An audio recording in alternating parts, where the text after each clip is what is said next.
Shalom, my name is Iemima of Ploscariu, and I study the history of the Jewish Messianic movement in Eastern Europe, and specifically the story of Lev Yakovlevich Averbuh, and it's his story that I would like to share with you today. Lev was born on the 31st of July, 1885, in Zabokrich, a shtetl in the Podolia region of what is today Ukraine. He was born to a well-to-do family. Lev was one of 8 children, born to Haya and Yakov Averbuch. His brothers were Faisal and Natan. They eventually moved to Argentina. His sisters were Rahil, Bunya, Rosia, and Jana, who lived in Odessa, and also his sister Ginea, who lived in a rural part of Podolia. Averbuch, like other prominent Jewish Christians at the turn of the century, was influenced by the Haskalah movement, the Jewish Enlightenment, and he left his Orthodox Jewish upbringing to study chemistry and music in Odessa. And it was here in Odessa that he formed his first of many orchestras and choirs.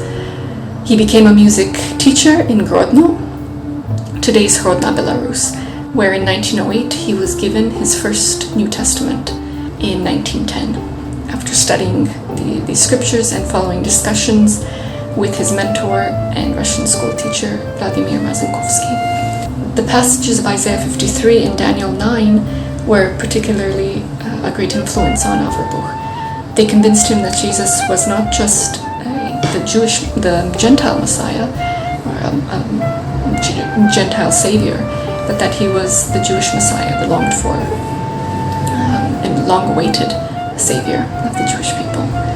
Then this resulted in Averbuch's conversion, or what he terms becoming a true Israelite. He was baptized in 1910 by Leo Rosenberg in Odessa. And Averbuch would marry Maria Yakovna, who was from the Baltic countries, and the two of them would become missionaries for Midnight Mission to the Jews.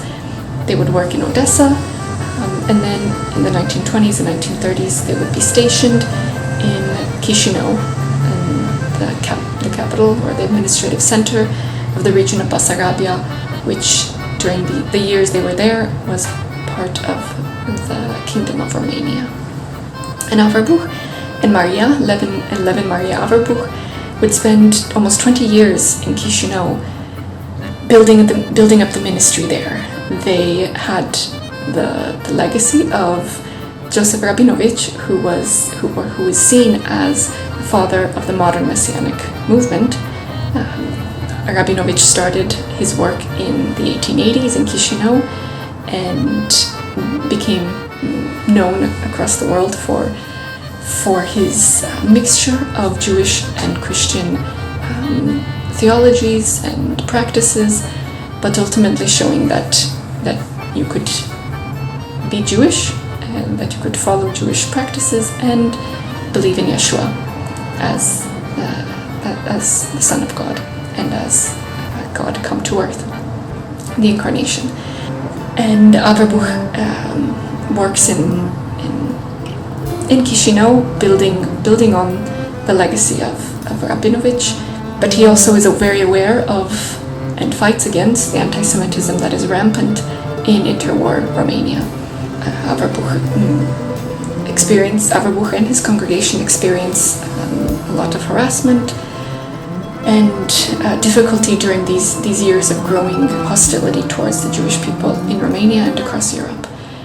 Kishinev in particular has a history of anti-Semitism and is known worldwide as for the 1903 pogrom and as a symbol of Eastern European Jewish difficulty and hardship and horrors before the Holocaust occurred.